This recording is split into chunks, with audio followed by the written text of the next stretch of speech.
Hi, nobodies. It is fucking cold outside. Um, it's just barely noon, I think, and it's already been a long day. Like I was up till almost 1 o'clock, fell asleep, woke up again around 2, kept, struggled with sleeping for a little bit. Then when I was finally sleeping so good, it's time to get up because I have to go to the doctor. So I had to go to the doctor, and it was just like a physical get to know you thing, like let's get your history down, let's do some lab work, you know, talk to me about what goes on with you. And it was actually quite a promising visit because ultimately, like, I said to the doctor um, that when she gets my lab results, my iron levels are going to be low, that this has been a problem for a long time. And my previous doctor was not very good, is a nice way of putting it. Um, he just kept pushing iron pills on me. Take these iron pills, take these iron pills. And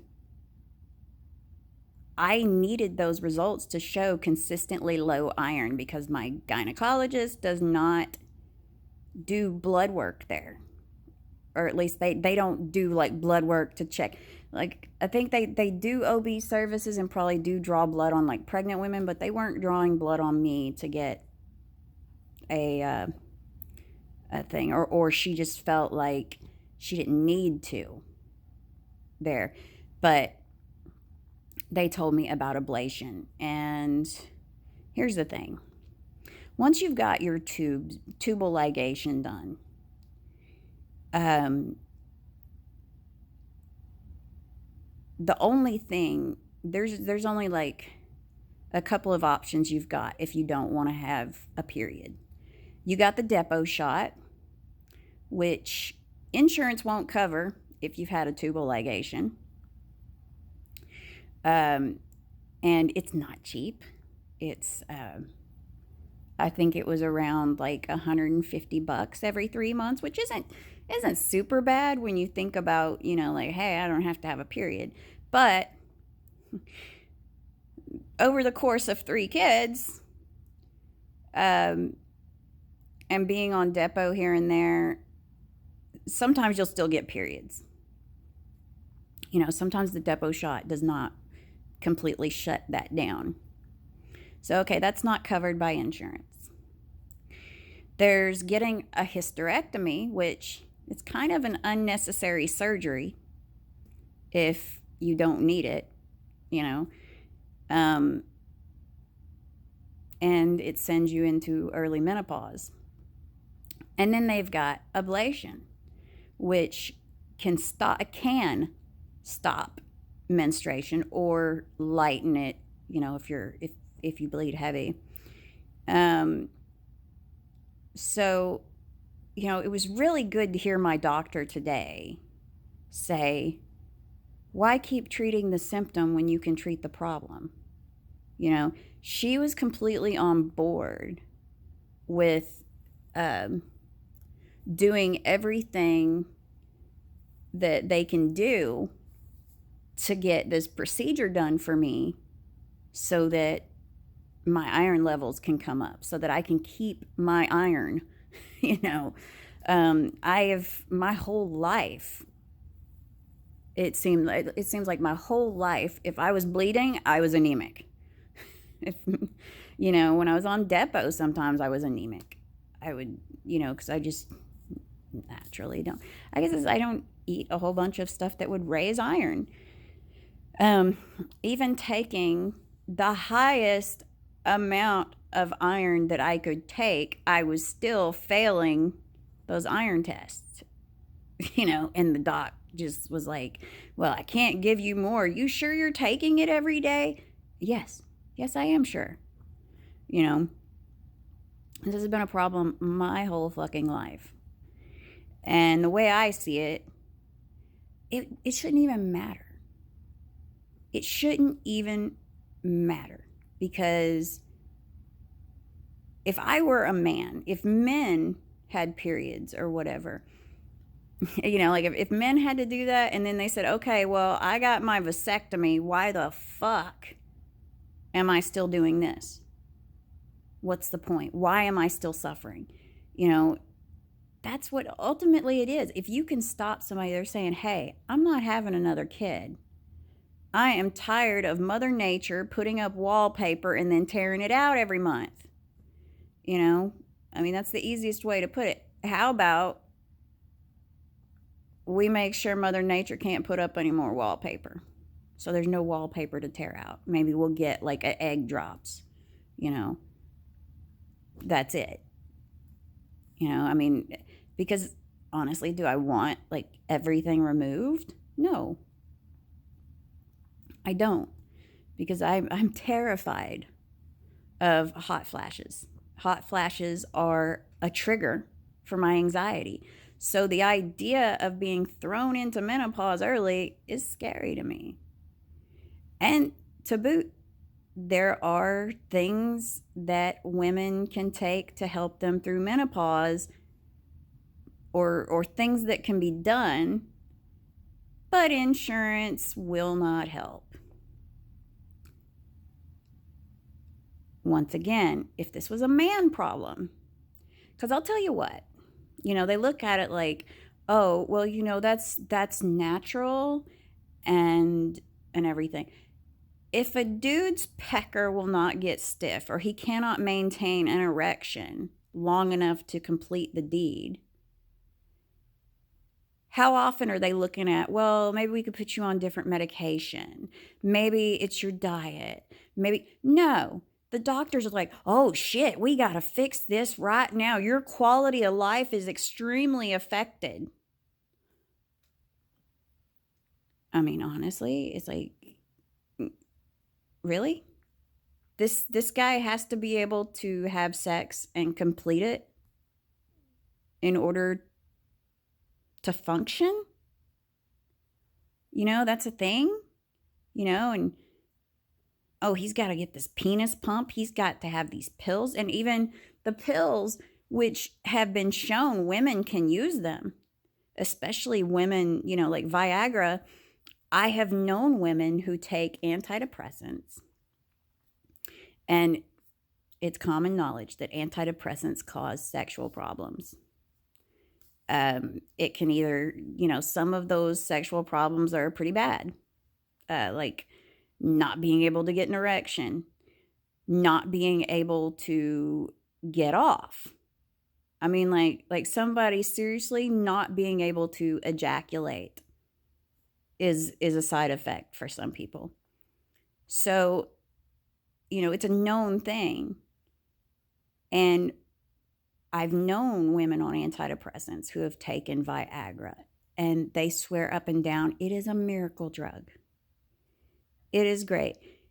Insurance won't cover it for a woman. They'll cover it for a man, but not for a woman. And doctors, ooh. Okay, sorry. Random thought there that I've got a female doctor now. Maybe a female doctor will write me a script for off-label use, because that's what it is. Nobody is putting it down as it can be, like it's off-label.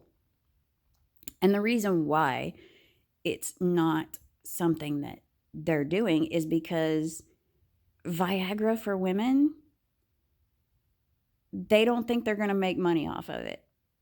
Because like to get it made for women, they have to change their formulary so they can have their patent and make all their money for it. And apparently it's not worth it to them that women get horny.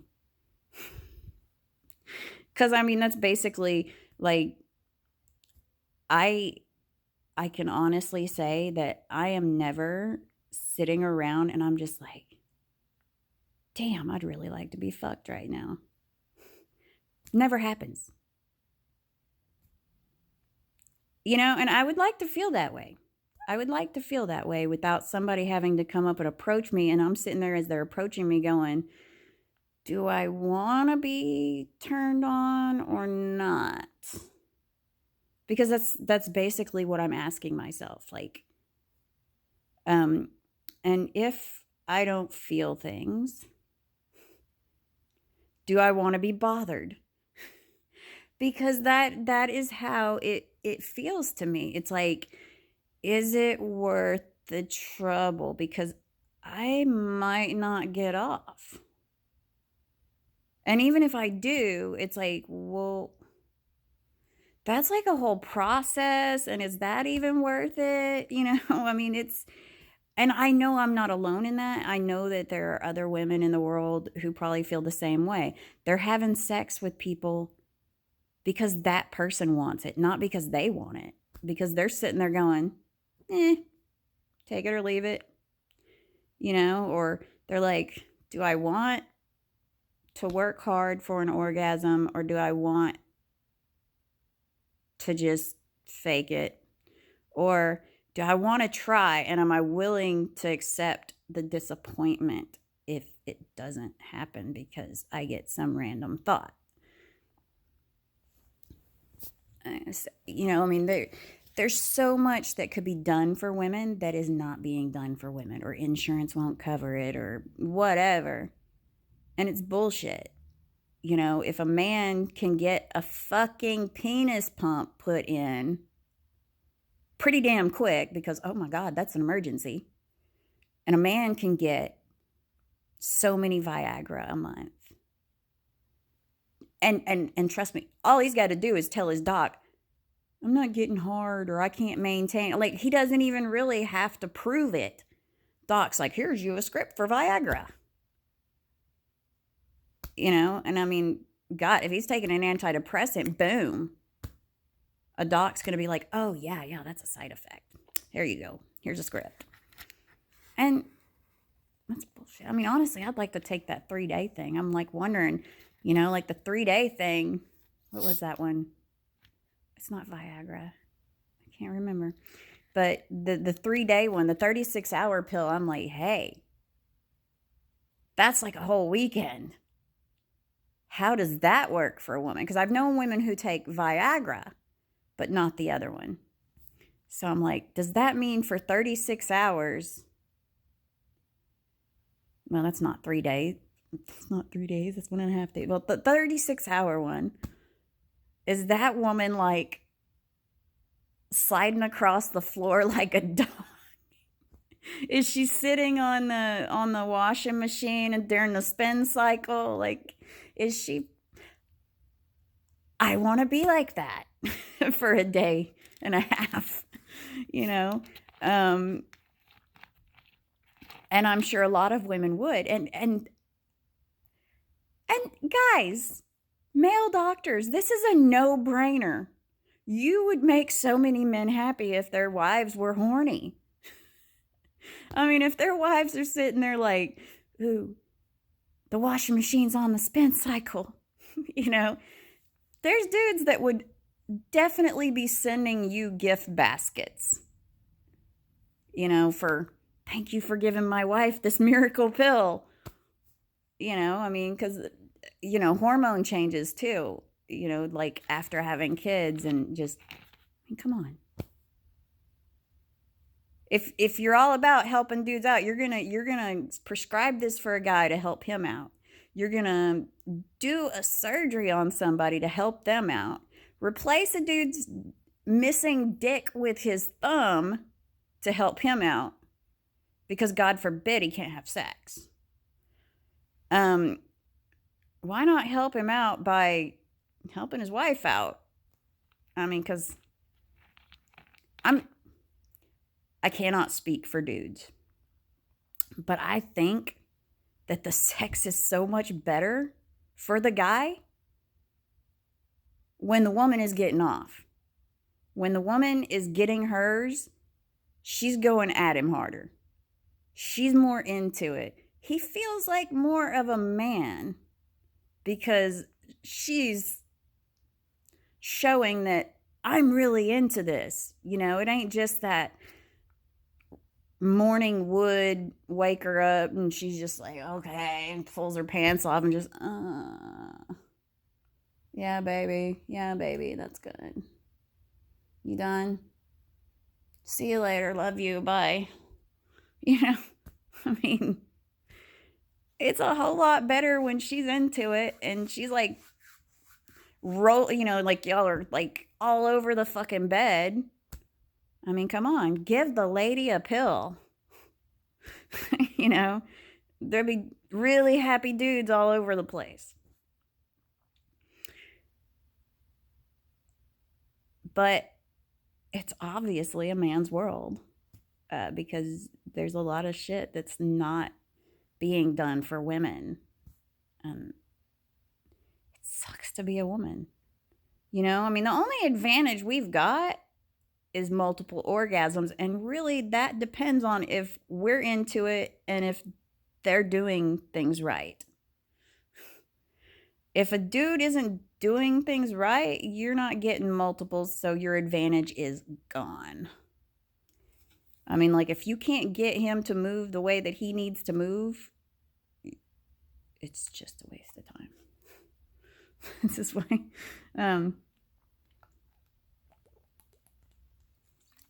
Excuse me. No, I mean,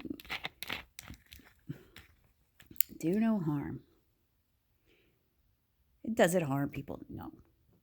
Does it harm women? No. But come on. We have the technology. We have the drugs. A lot of people are watching this show, like The Pharmacist, you know, about the opioid crisis. And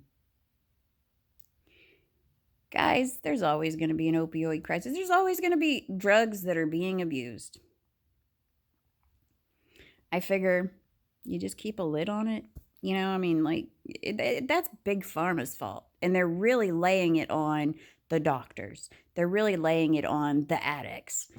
And it's like, no, you told the doctors that this shit was non-addictive, which is a lie. You cannot say something is non-addictive.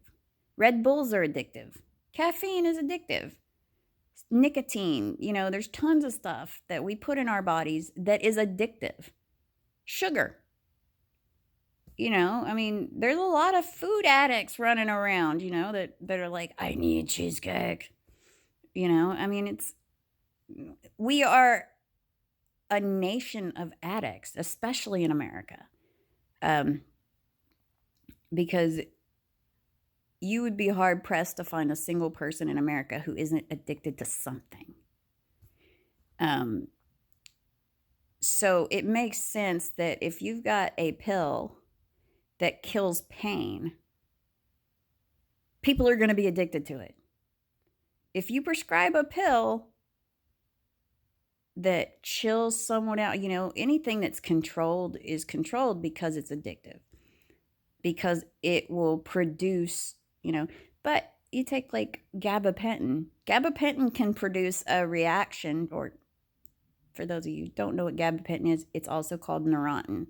It's a nerve pill. And it can provide a certain feeling that can be addictive. Phenergan,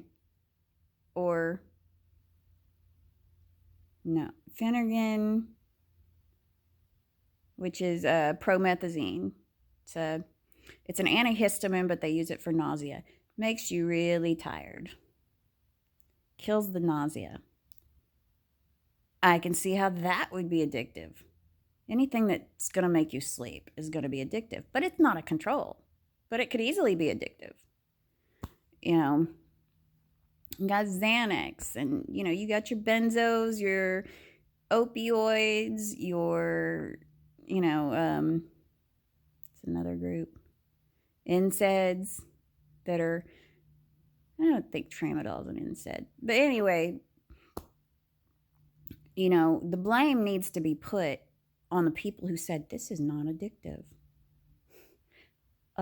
Yeah, everything's addictive. You know, I mean, If it makes you feel good, it's addictive. Plain and simple. We are addicts, just waiting for the thing that we're addicted to. And I think most people, by the time they hit my age, they figured out what they like. Like me, I would never go after, like, I don't want Red Bull. I don't drink coffee much. I don't want speed. I don't want to be wired for sound. I have anxiety issues. Wired for sound does not work for me. I like to sleep. So, of course, opioids are going to be my drug of choice. That's what makes me feel good. Now, since I stay on top of that, my second drug of choice is junk food, especially like cakes and pies. Cakes and pies are like, and cookies are something I'll fiend for. I fiend for my soda. You know, it doesn't matter if it's got caffeine in it or not. I have to have that carbonated fizz in my throat feeling. I mean, I have to have it. If I don't have soda, I'm not a bitch, but you know, I'm like, I need soda. Please bring me soda. Like, I'll walk 5 miles for a fucking soda. You know, I'm an addict. Just because that addiction doesn't lead me to sucking dick, which I probably would do for a soda if I wanted it that fucking bad. Not just anybody, of course. It would be whoever I'm with, but you know, I mean, like, I'm not going to go after a stranger, you know. I'm not like gonna just walk the streets for soda, you know. So it's not as bad as a meth addiction or a crack addiction, you know, that I have to have large sums of money to get this. I mean, if I ask anybody, will you get me a soda? They'll get me a soda. No big deal. Even if I asked for one every day, they'd say, oh, that's a whole $2 I'm spending. You know, she's expensive. But it's still an addiction. It's still something that I have to have, that I don't feel right if I don't have it. You know, everyone's an addict. And even if, like, if you say, oh, well, I'm not an addict, you just haven't found it yet. You have not found what your addiction is, because we are all prone to it. You know, period. You know, we're susceptible, and everybody's got one. You know, like I say, anything where you're like, God, I need this, you're a freaking addict. I mean, unless it's, my head is killing me, my God, I need some ibuprofen. You're probably okay. You're just having a migraine. I better go. I am so off topic, but I'm having a good day. I really am. And it's going to continue to be a good day. It's fucking cold outside. It's drizzly, snowy, rainy, sleety. I don't know what the weather's doing up here. But it's good. I got more yarn because I found some that I was just like, oh, it's so nice. Oh God, it's so nice. It's even fun to like crochet with it. It's like, ooh, it's so soft. So I had to buy a second one a second skein of it, because I was like, what if I run out before I finish the hat? I need another ball. And if I have another ball and I don't need it for that, I'll just make another hat. Or maybe some wristers to go with the hat. Not a scarf. Don't like things around my neck. I'm going to go now. As I always say, every moment is an opportunity to turn things around. You are responsible for how you feel about things. So you can choose to not be as upset about something. You know, you can choose how you think about something. Um, Reframe it. You know, sometimes what you don't get is a blessing. When you don't get what you want, it's a blessing sometimes. You just have no way of knowing. Um, so reframe things that, you know, I didn't get this, but maybe there's a reason. Maybe something better is coming. Maybe something better is going to happen for me, and if this would have happened, then that better thing wouldn't come to me. You know, there's a purpose to it all. So I'm going to go. Have a great day.